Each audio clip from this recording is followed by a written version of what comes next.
Hi friends, welcome to ಗೃಹಿಣಿ all in one by Seema. ಇವತ್ತು ನಿಮಗೊಂದು ಒಳ್ಳೆ ರೆಸ್ಟೋರೆಂಟ್ ಬಗ್ಗೆ ಹೇಳ್ಕೊಡ್ತಾ ಇದ್ದೇನೆ. ಕುಂದಾಪುರ ಕುಂಭಾಶಿಯ ಹೈವೇ ಮೇಲೆ ಇದು ನಿಮಗೆ ಪಾಕಶಾಲಾ ವೆಜ್ ರೆಸ್ಟೋರೆಂಟ್ ಸಿಗ್ತದೆ ಫ್ರೆಂಡ್ಸ್.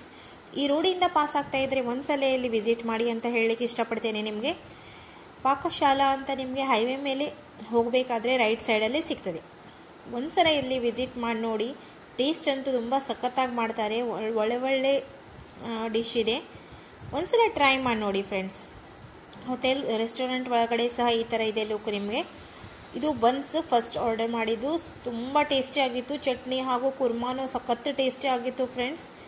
ಒಂದು ಒಳ್ಳೆ ಎಕ್ಸ್ಪೀರಿಯನ್ಸ್ ಅಂತ ಹೇಳ್ಬೋದು. ನಿಮ್ಮ ಹತ್ರ ಶೇರ್ ಮಾಡ್ಕೊಳ್ತಾ ಇದ್ದೇನೆ. ಹಾಗೆ ಇದು ಪುರಿ, ಹಾಗೆ ಇದು ತುಪ್ಪದ ದೋಸೆ, ಗೀ ದೋಸೆ. ಅಯ್ಯೋ, ಇದಂತೂ ಪನ್ನೀರ್ ಮಸಾಲೆ ದೋಸೆ ಅಂತೂ ಯಮ್ಮಿ, ವಾವ್. ಇದ್ರ ಬಗ್ಗೆ ಹೇಳಲಿಕ್ಕೆ ಸಾಧ್ಯನೇ ಇಲ್ಲ ಫ್ರೆಂಡ್ಸ್. ಇದನ್ನು ಎಂಜಾಯ್ ಮಾಡ್ತಾನೆ ಇರ್ಬೋದು, ತಿಂತಾನೆ ಇರ್ಬೋದು, ಆ ಥರ ಆಗ್ತದೆ ಫ್ರೆಂಡ್ಸ್. ಇದು ಟೀ ಕೂಡ ಸಖತ್ತಾಗಿ ಮಾಡ್ತಾರೆ. ಹಾಗೆ ಐಸ್ ಕ್ರೀಮ್ಸು ಎಲ್ಲನೂ ಇದೆ. ನೀವು ಒಂದ್ಸಲ ಟ್ರೈ ಮಾಡಿ ನೋಡಿ. ಅವ್ರದ್ದು ಪಾರ್ಟಿ ಹಾಲ್ ಕೂಡ ಇದೆ. ಸೊ ಫ್ರೆಂಡ್ಸ್, ಒಂದ್ಸಲ ವಿಸಿಟ್ ಮಾಡಿ. ಹಾಗೆ thank you for watching. Please do subscribe to my channel.